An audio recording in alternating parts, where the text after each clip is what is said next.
众朋友，大家好，欢迎您准时收看我们的戏剧大舞台，我是主持人钱云。今天大家呢注意到了，我们的演播室现场可以说是洋溢着青春的活力。那么来的呢都是90后美女，先跟大家打一声招呼好不好？大家好，还有点羞涩啊。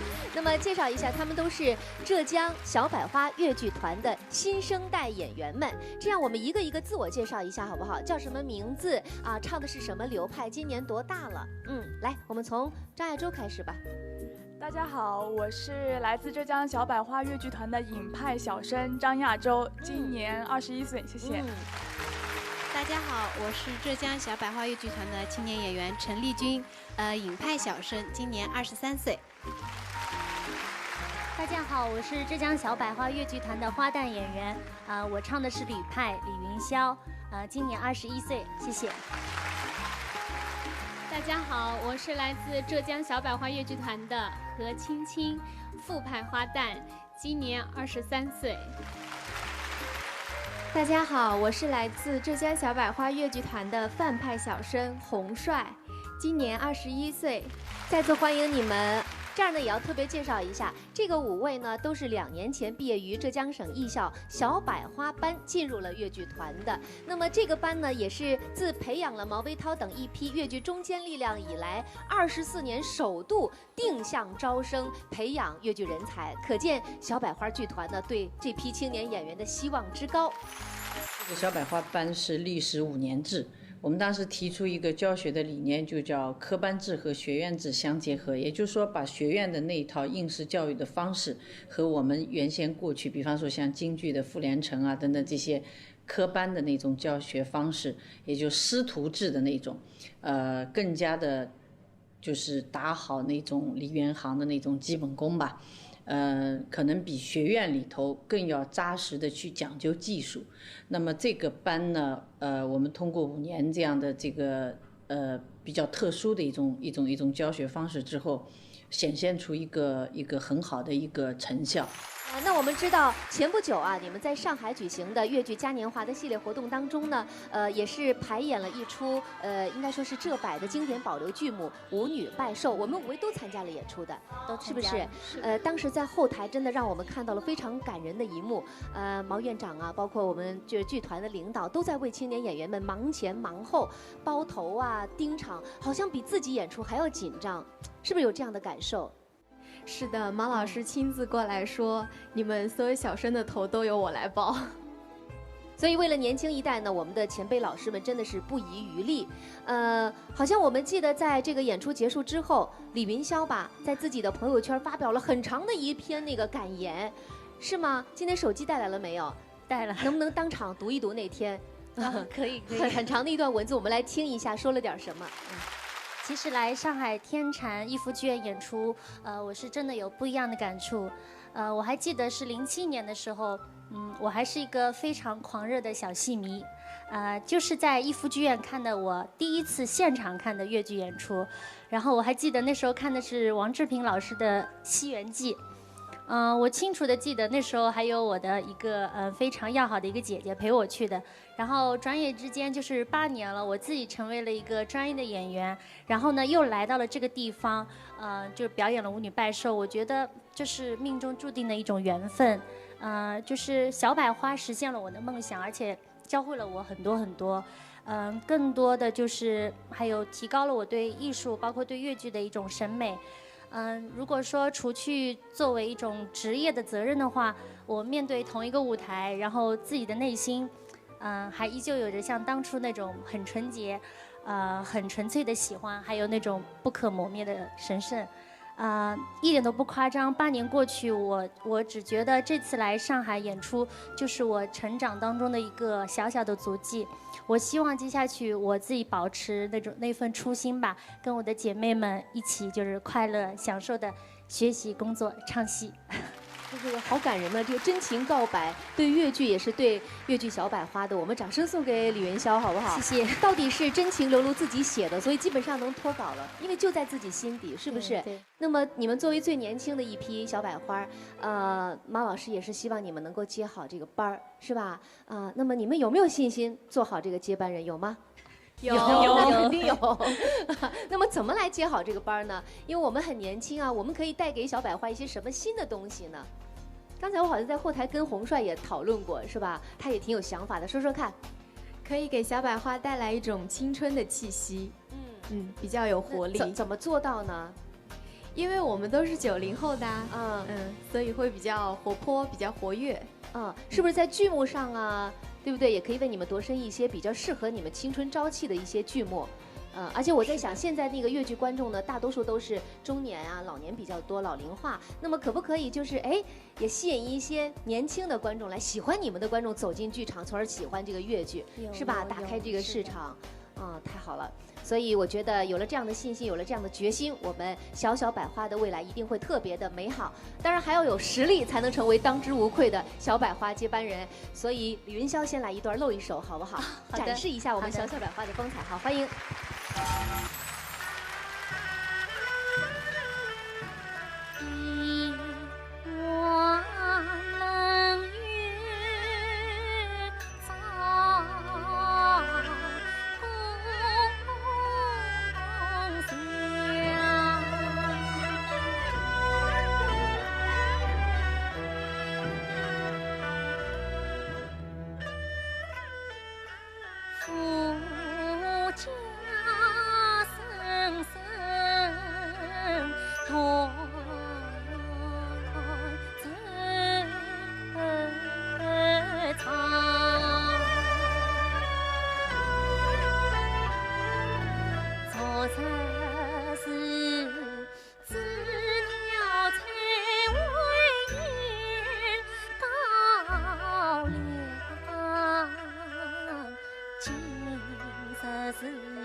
我不愿君王心里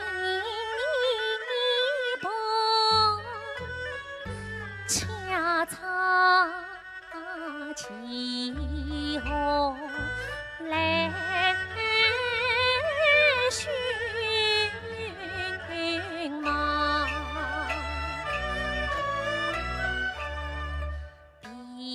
琵琶一曲半平常，为什么远远头上从空江？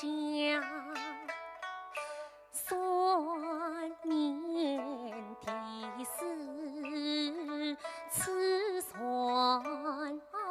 灯，为什么一曲结把人冤枉？后宫宝藏叫小金，为什么作证上公堂？算得一曲不中看来今日讨非心肠。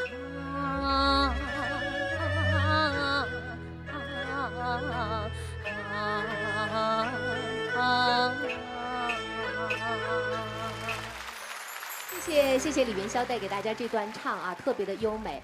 那么我们再要谈到2013年，就是你们毕业的那一年，小百花剧团呢为你们度身定制了一出毕业大戏，就是根据同名热播电视剧改编的《步步惊心》，是吧？你们当中有几位也参加了演出，是哪几位？啊，陈丽君、李云霄和这个你们4位对啊，分别扮演什么角色？能够介绍一下吗？我是演四爷的。哦，四爷，哇，我演的高冷啊是马尔泰若曦，女主角啊，我演的是马尔泰若兰，哦，就是若曦的姐姐。若曦姐姐，我饰演的是八爷。哦，八爷，哎呀，温柔多情的八爷啊。那么我觉得能够在毕业那一年就能够出演这么一部大戏，对于年轻人来说是不是特别幸运啊？是一份大礼，是吧？而且那个时候听说我们要排这个戏的时候，大家心里面就是突然的有一种很兴奋的感觉。就是其实你们都看过那个电视剧，包括小说，对啊。听说就是你们的师姐们，张艺兴啊，还有那个蔡浙菲他们也有一个版本。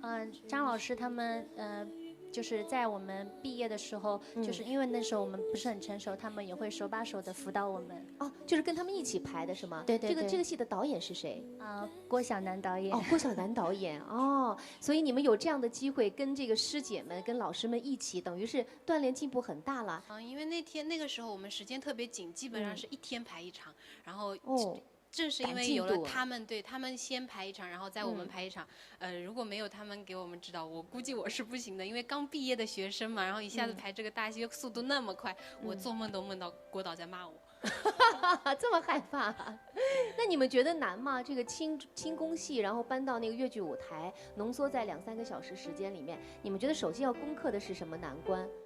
首先是一个语言吧。哎，一开始从那个电视剧里头，如果直接把那个念白拿过来，是不是会笑场，会怪？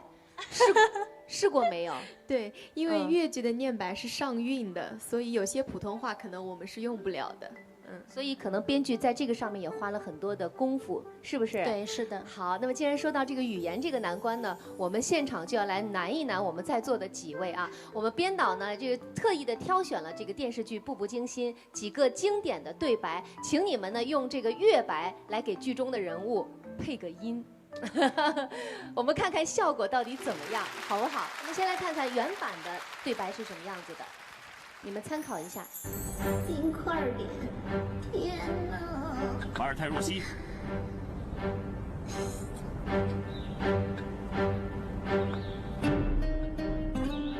四爷吉祥。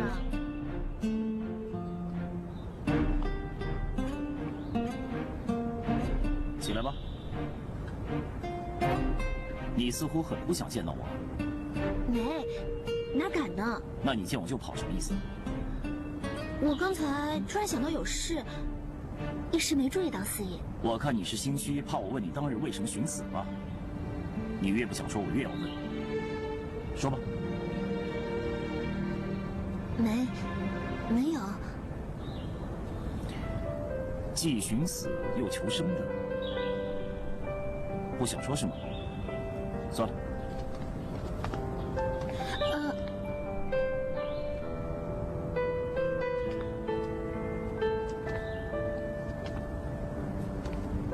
这样，我打一个比喻：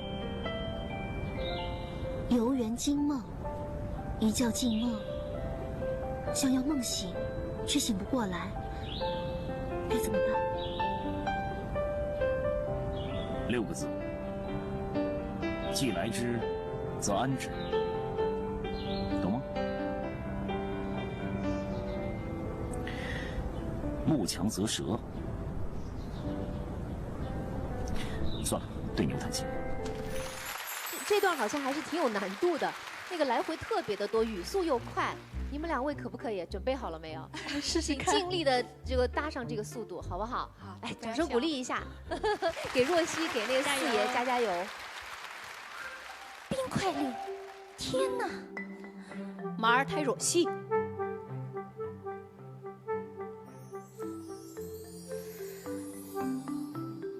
这句马尔泰若曦，四爷吉祥，好 man 呐！起来吧，有点出戏。你似乎很不想见到我。哪个呢？那你捡过去包是什么意思？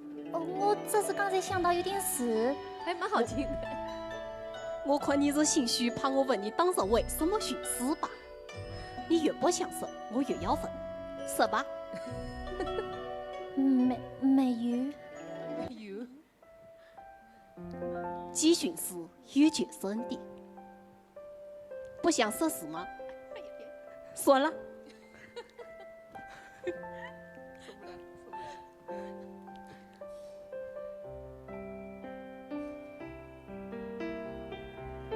这样，我当一个比喻：远远惊梦，也叫惊梦，想要梦醒，却醒不过来，该怎么办？那个是鸡来子这案子，懂吗？懂。莫讲这。说了，对女弹琴。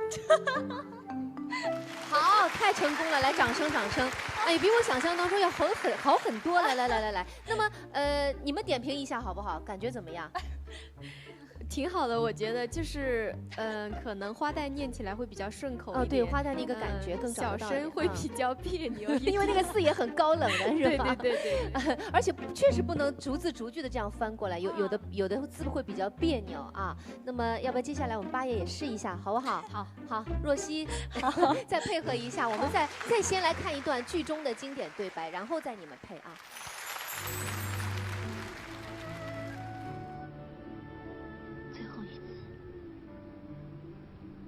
你可以答应我的要求吗？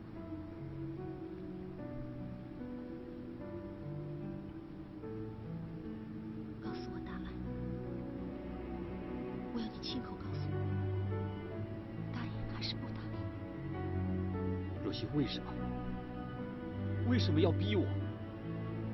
为什么一定要我在根本可以两全的事情上做选择呢？我只想问你，答应或不答应？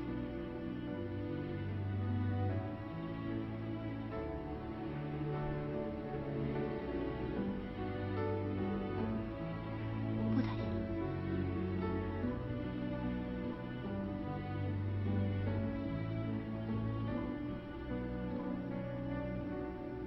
你要多提防着点私意。你说什么？还有吴四道、隆科多、年羹尧、田静文、李卫，你要多提防着点。从此以后，你我再无瓜葛。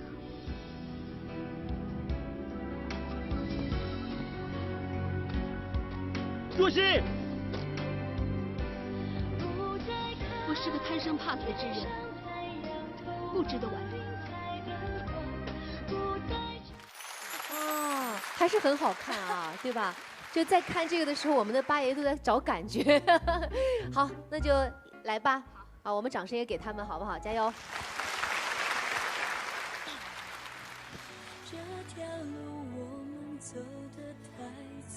最后一次，你可以答应我的要求吗？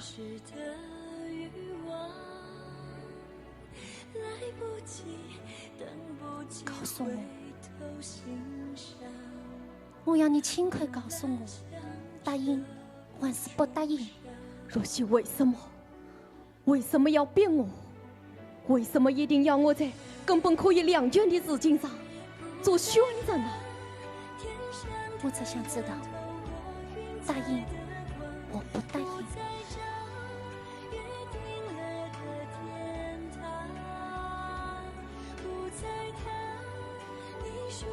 不答应。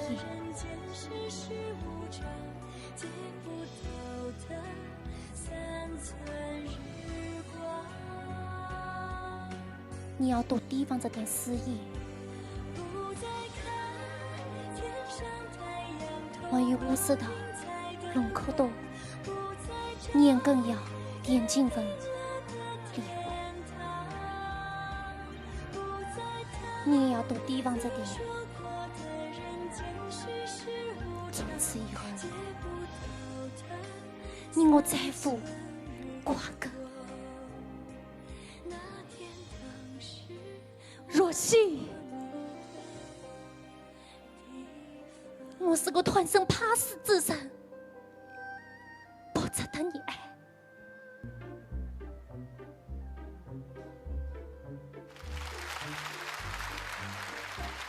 都感动了。那谁说那个何青青说要哭了，是吗？就带我们入戏了，已经。就特别是最后一句的时候，若曦叫住他的时候，然后若曦说了最后一句台词，所以我们3位都很用情，我们掌声给你们，太成功了，这个配音非常非常成功，谢谢谢谢。刚才说了3位都配得非常的好，而且我觉得这2对情侣之间的这个情绪的点把控得非常好。刚才第一对那个陈丽君和李云霄，一个是四爷，一个是若曦的时候，就是像那个情侣在暧昧啊，有点逗趣这种酸酸甜甜的感觉，是吧？但是那个换到了八爷和若曦的时候，就觉得哇，好缠绵又爱得很苦很深的这种感觉。所以我觉得你们把控的真的是非常的好。这是不是也是当时在排练那个越剧的时候比较难掌握的？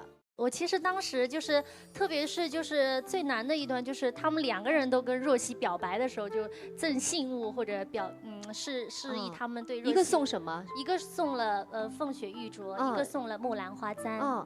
那让你就是有一点无从选择的感觉，就是那个时候，就因为他们是2个不同的男人，所以说，那作为若曦，她肯定会有不同的反应，就这个时候就特别的难把握。那么说这场戏既把这2个男人的类型都表白出来了，然后又看到了这个若曦的心意，对，是吧？那太好了，不如现场来一段吧。这是锦衣木兰花簪，戴上。不，我不能塞你的东西。那就认了吧。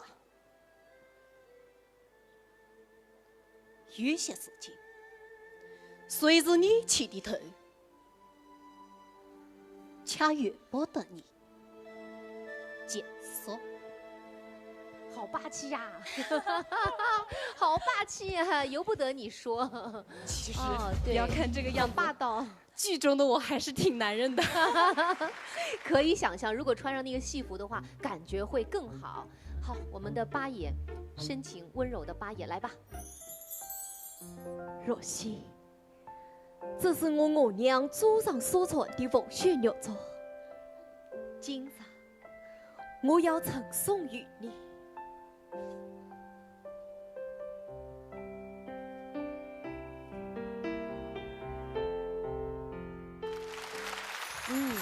就是那么2小段就看得出来，2个人真的是完全不一样的性格啊！而且我觉得就是真的，李云霄也演得蛮好的。就是面对四爷的时候，他好像是一个比较是一种好奇，还有一种就是有点害怕。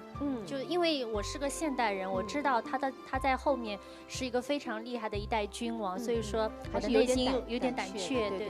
那面对八爷的时候，面对八爷的时候呢，其实当时我在进八爷府的时候，第一眼就对这个八爷就是其实心里面已经开始动心了，所以当他来跟我送镯子的时候，我更多的是一种意外，但是呢也是一种害羞，但是呢心里面肯定会甜蜜，但是对于四爷上更多的不是一种甜蜜吧，还没有展现出来。就这么一出大戏，我觉得你们都已经达到了一个艺术上的有一个飞跃了，是不是这样啊？那观众的反响怎么样？去年10月听说你们在上海有一次演出，对啊，当时观众反响怎么样？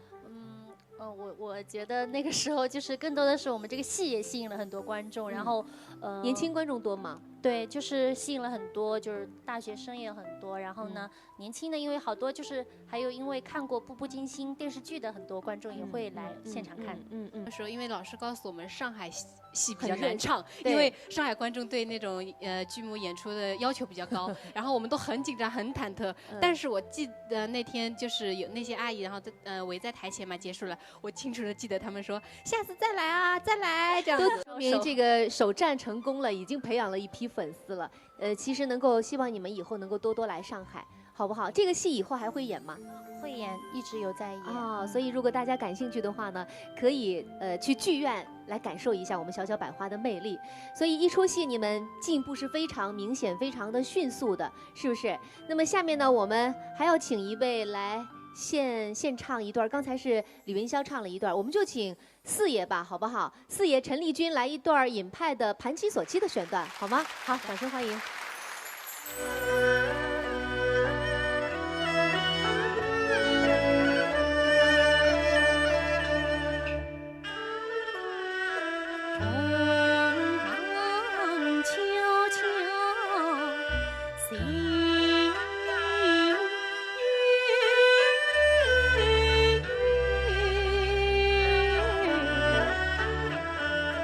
我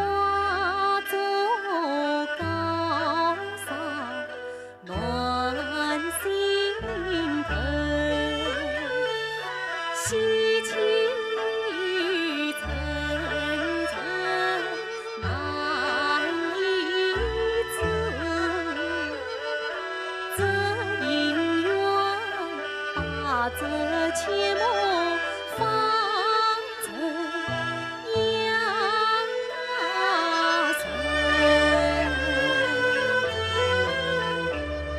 三月泪头泪胸把情绝，每早见去远难成。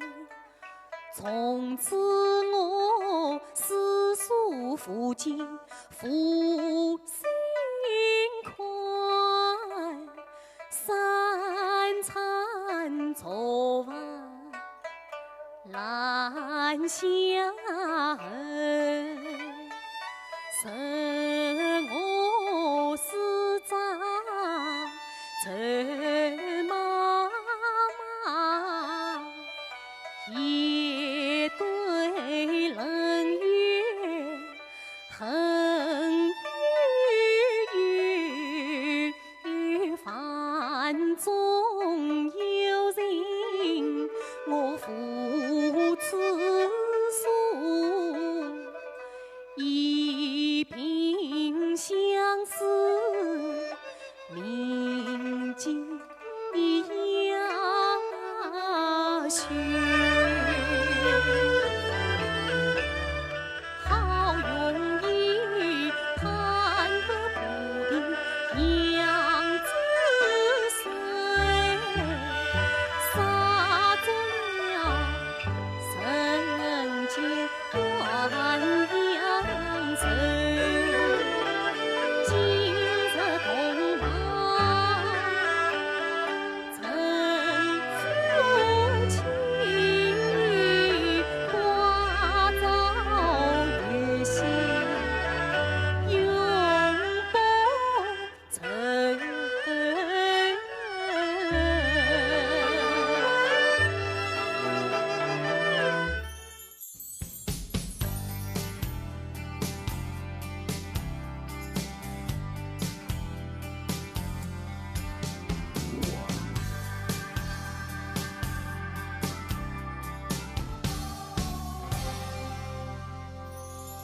好，这个非常原汁原味的尹派啊，感谢陈丽君的演唱。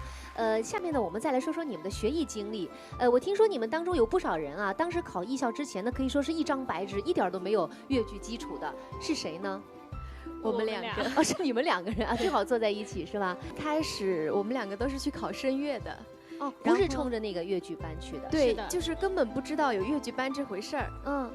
然后那个房间里面刚好是考舞蹈、考声乐，然后考越剧的是坐在一起的。然后我们考声乐的时候，就是越剧的老师会听到我们唱，所以就说：“哎，小姑娘过来，我们这边怎么样怎么样？”然后就跟我感觉越剧老师是在抢学生是吧？一看到有好的苗子，哎，赶快给他拉过来。那么何青青呢？听说你也是以前学那个声乐的是吧？对，而且我从小就喜欢声乐。我的理想是考上海音乐学院，后来呢，我06年的时候就是省艺校的老师，也是越剧班的老师来招过我，但是那时候觉得还小，应该好好念书，所以就没有来，没有参加复试。后来呢，因为就是同一个老师，他来我们那边招我，他就拿的那个1寸照，他来找我，已经过了2年了。1寸照就是你当时的报名照，他还留着。对，过了2年再来找这个学生，对，也不放弃啊。对，所以你看，就是因为有这么多的人没有放弃你，所以最后还是因为缘分进了这个艺校，进了那个小百花。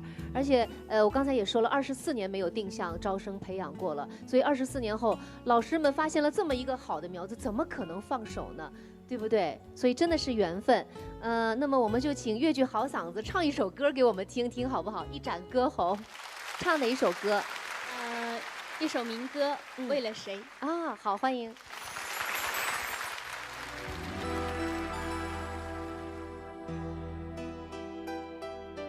你把过满苦腿，汗水湿透衣背。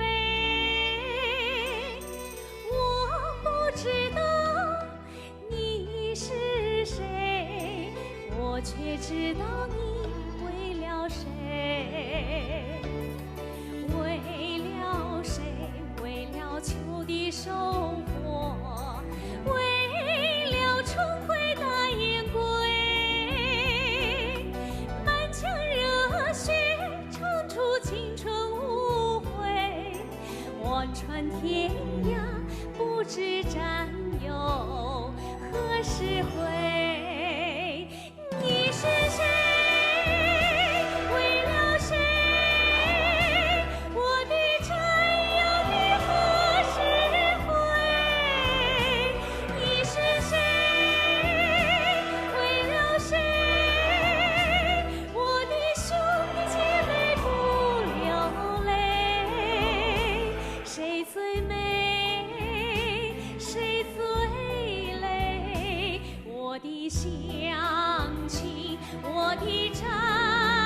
好，说到我们小小百花的成长学艺经历呢，其实还有一个关键字必须要提，就是一个言字啊。大家看到我手中的手机吗？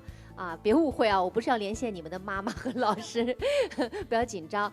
看到这个手机，你们会想到第一个反应是什么？上课严禁带手机，看到就要缴了。哦，就这个规定，铁的纪律是吧？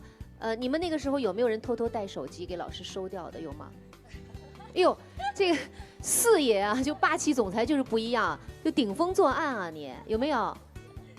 啊，一开始就是一开学，老师就说了，就是上课的时候不能带那个手机，如果有的话要被没收，是吗？不单单是手机、电脑、什么电子产品，就任何一切会让你分心的东西都不能带。那么就是你带了了？其实也不是就我一个人带了啊，但是就是全被缴了。没有一个逃不过老师的火眼金睛，跟福尔摩斯一样，就是真的一个人。你歌声震动，老师也能够看到吗？我根本没有被他看到，我就没上课就没用过也。就是说没有拿出来用，但是带了老师居然还会发现吗？他从各方面调查到老师是侦探，是管得很这么厉害。对，我们就那个时候他就是福尔摩斯，就任何蛛丝马迹他都能查到。是，所以这个浙百的这个严厉也是出了名的，是吗？啊，你们回忆一下，有没有什么最苦的、最艰难的、最严厉的事情？说说小故事。我记得那时候，其实这个故事并不是我们花旦组，是他们小生组。那个时候有个同学拉一个山膀。啊，你说是雅西是吧？啊，就是拉山膀，然后我们是要耗时间的嘛，比方说这样摆着3分钟不能动啊，怎么样的？就但是呢，有蚊子嘛，夏天，然后那个蚊子咬了它一下，它痒嘛，抓了几下，然后有刀片子嘛，我们老师啪啪2下出去。刀片子是什么意思？就是棍子啊？刀就是戏曲的刀，戏曲的刀不是真的刀，但是没有刃的。对，没有刃的，就是你啪啪2下出去，然后他就在外面站了2节课。对一个女孩子啊，这么严厉啊！其实只是还有吗？我们就是比方说一条腿搬在上面，然后我们小生不是叫什么？朝天灯啊，朝天灯不是穿厚点吗？穿着厚底，然后那个时候让我们搬一条腿上面，然后谁掉下来啪一边，谁掉下来啪一边，然后翻虎跳啊什么的，2个老师，一个站这边，一个站那边，一个打腿，一个打手，你速度不快就是被打。哭过没有？哭过。哎呀，怎么坚持下来的？我觉得。一开始的时候，大家都有各自不同的就来这个班的一些初衷。我可能是喜欢，很多人是梦想。但到最后，当大家都有的时候迷茫的时候，我觉得我们之间大家的团结也是支撑我们走下去的，互相鼓励，是吧？对。而且会不会就是我在这个越剧的舞台上面，越剧的这个殿堂里面，已经奋斗了这么多时候了，也爱上了这一行，更加舍不得放弃了。对，是吧？所以我觉得，其实你们应该感到高兴。正是因为这些年的汗水，这些年的付出，所以你们才会从一个只会唱，让我们当着双桨的少女，现在变成了能够驾驭步步惊心8爷的优秀青年演员。所以我觉得这一切都是值得的。我要说说李云霄。李云霄，听说你的水袖是功夫特别的棒，也是下了很大的苦功的，是吗？对，是的。那时候就是。因为长水袖这个东西，就像京剧、昆剧演员他们的刀枪把子一样，需要很多的手感。它不是一个机械的2块布，你需要去培养出跟它之间的一种感觉。就是你一天不练，就是真的差很多。我就记得，就是后来，就包括现在，就是因为长时间的练，就是这个肘关节这边，有的时候拎东西的时候，就是练的就你像把东西放下去，它就开始就不那么自如，就会开始痛有伤在里面，对，是吧？就是说。所有东西都要付出过。那么下面我们就欣赏一下李云霄带来的水袖，好不好？掌声欢迎。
们也同窗同事有7、8年的时间，对彼此也非常了解了。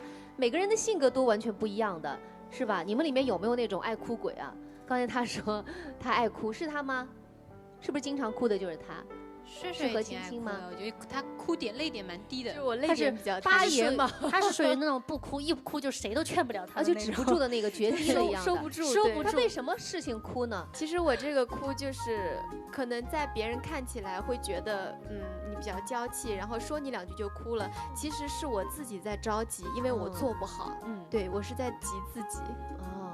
好，那么这个眼泪还是很值得的，我觉得是吧？是一种动力。那有没有特别爱打扮的？其实我们在学校里的时候，只有练功夫，而且连手机都被删掉了啊！就而且基本上都是统一的那个校服啊什么的，班服对哦，所以没有时间打扮。那总有空余的时间呀，你们一起出去逛逛街吗？唱卡拉 OK 啊，一起去吃甜品有没有？有没有约着一起出去？毕业之后多一点，在学校的时候真的安排的很忙。礼拜6、礼拜天就是。你们可以曝光，这时候可以曝光。还有什么开心果啊？我记得有一次洪帅吧，就是那时候在寝室，他拿我们另外一个同学就涂一个嘴巴的颜色，他涂了6支口红，就一次出门他涂了6支口红，就是以前也没机会涂，是不是逮着机会了就涂6个颜色？对，就是迫切的想试一下到底哪个颜色好看。好，下面谁自告奋勇来一段好不好？帅帅，那我就和青青来一段《梁祝》吧。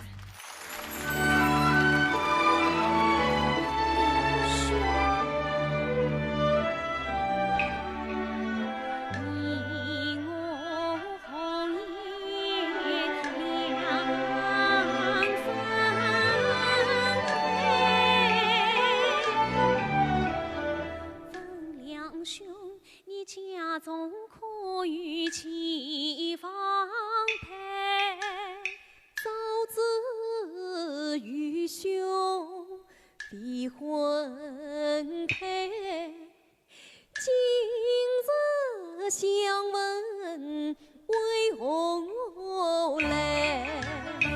要是你两兄亲弟听，小弟替你来做大媒，眼弟替我来做媒，看鼻子千金是哪一样way？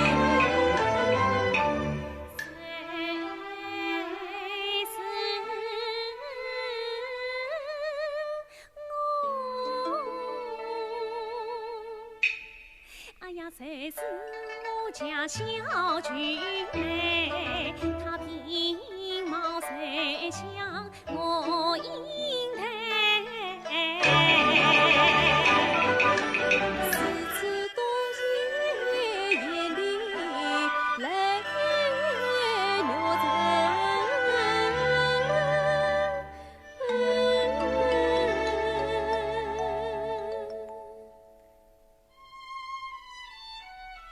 两兄你话家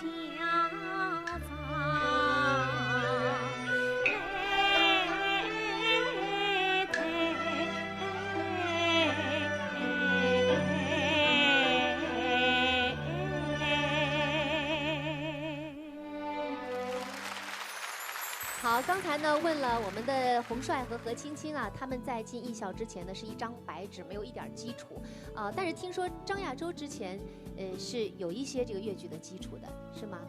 是，我是从小喜欢，应该说是4岁的时候就会唱了吧。4岁就会唱了，会唱哪一段？我家有个小九妹哦，《梁祝》里面的脍炙人口的是吧？那个时候你心里面有没有什么特别迷的演员偶像有吗？有啊，那时候我小时候只知道毛维涛老师，而且我就知道他一个人，其他都不怎么知道。家里边人呢，是不是也喜欢粤剧，也能唱？我家里人吧，就我奶奶喜欢。那你后来去考那个艺校，是你自己打的主意，还是说家里送你过去的？我自己也想考吧，然后我奶奶就特别希望我能进小百花。她说你要是学粤剧的话，以后进小百花是最好的。所以能够进艺校，等于说梦想启程了。是的，是不是？然后什么时候接触到毛老师，你真的觉得就是梦想成真了那个感觉？那时候就是，什么去什么博物馆啊、展览什么，我有一起去的。然后就看到毛老师，远远就看到他过来，哇！这时候是舞台下的毛，扑通扑通扑通在那边跳，特别紧张，就怕他看到我，然后一看到他就马上转身走掉。为什么不敢面对自己的偶像？其实是很想见他，很想接近他呀，对，打招呼。可是看他就紧张就害怕，然后就跑掉这样子。哦，我能理解你的心情，小鹿乱撞的这种感觉是吧？好像不敢轻易去接近。那么现在呢，你跟毛卫涛老师的这个关系？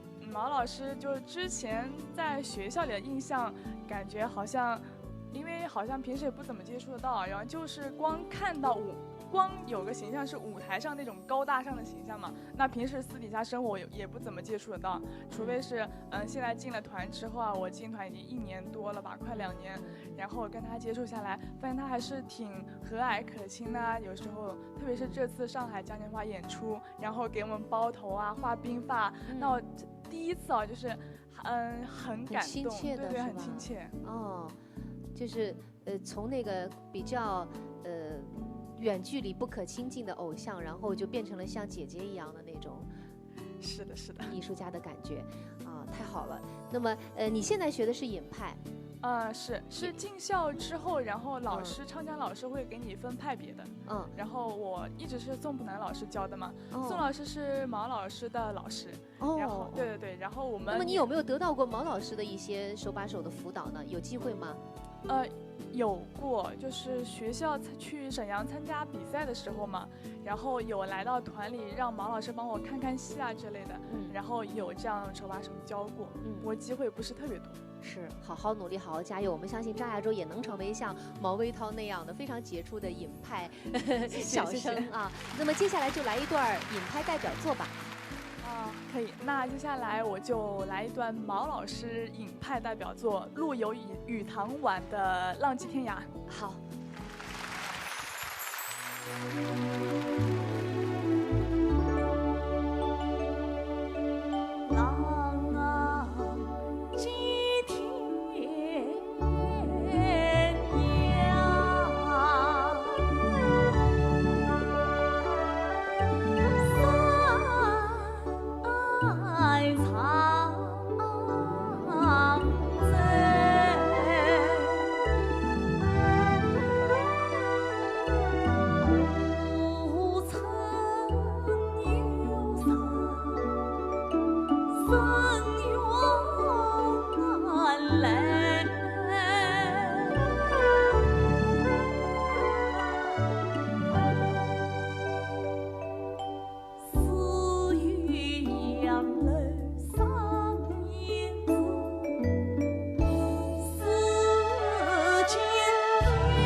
其他4位是不是能够爆料？张亚洲还有什么特色？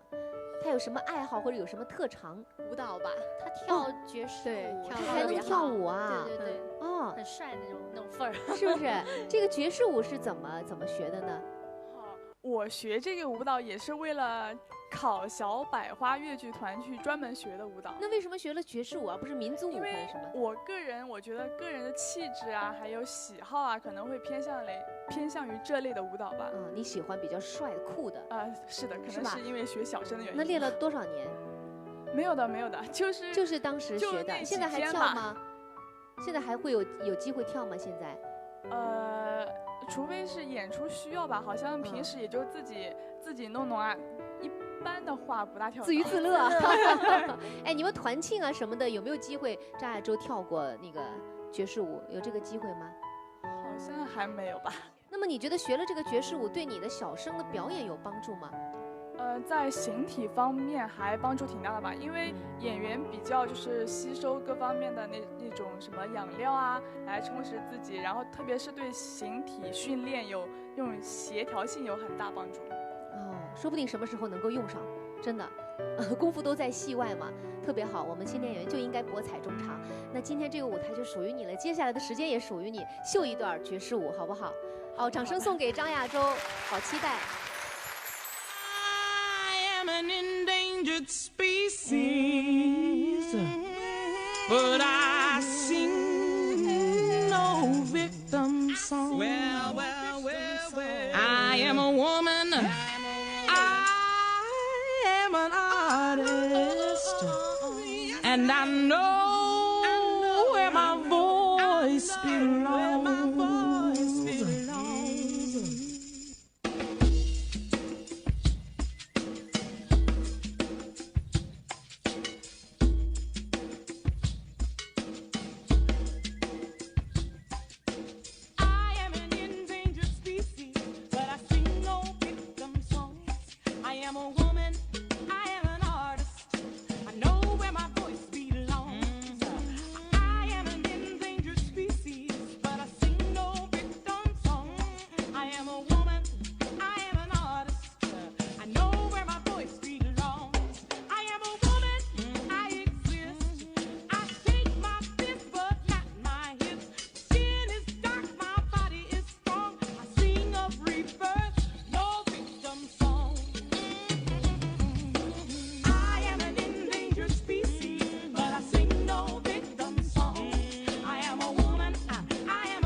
张亚洲的梦想故事啊，接下来我们再来聊聊陈丽君。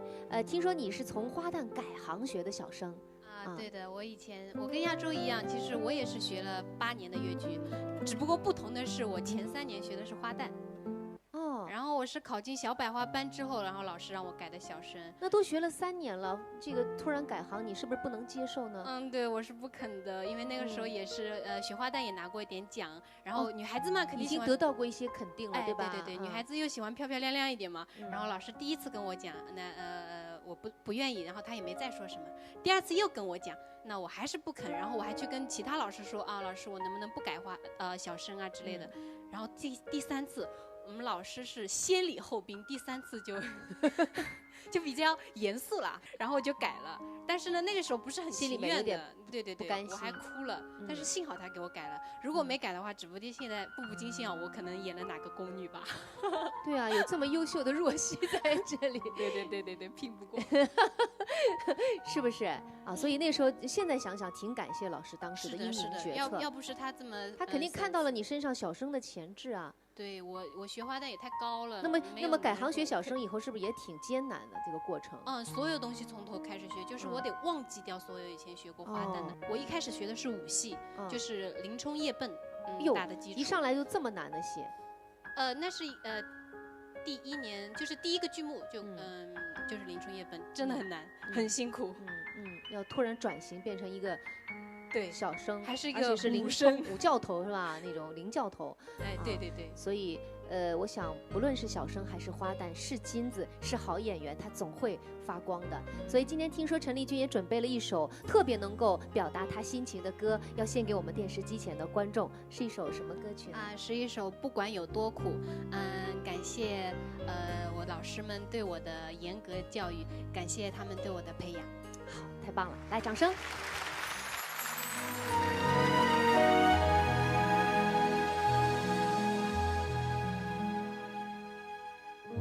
站在属于我的角落，假装自己只是个过客，我的心在人群中闪躲，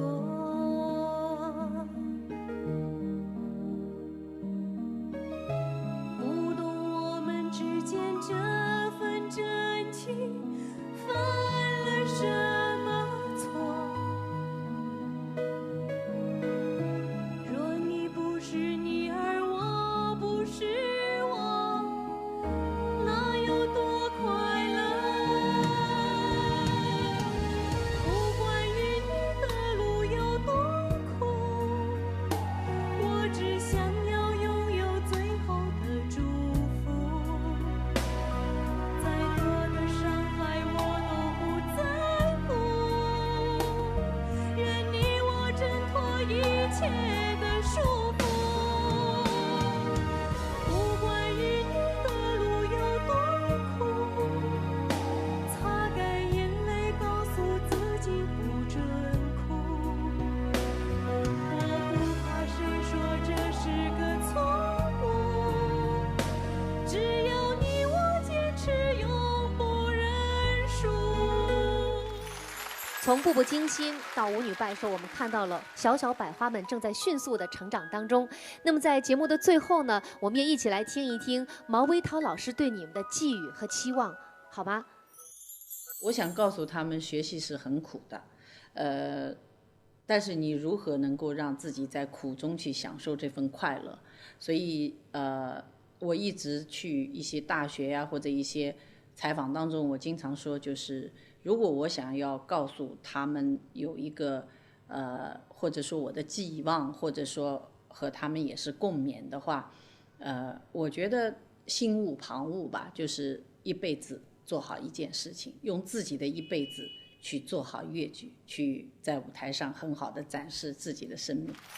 那么今天毛毛老师又给了你们这么多的鼓励、支持，还有期望，你们有什么话对老师们说呢？我觉得就是我们成长到今天，我们自己身上的成绩，更多的真的不是我们的一种努力，还有老师，更重要的是老师对我们一直以来这么无微不至的关心和培养。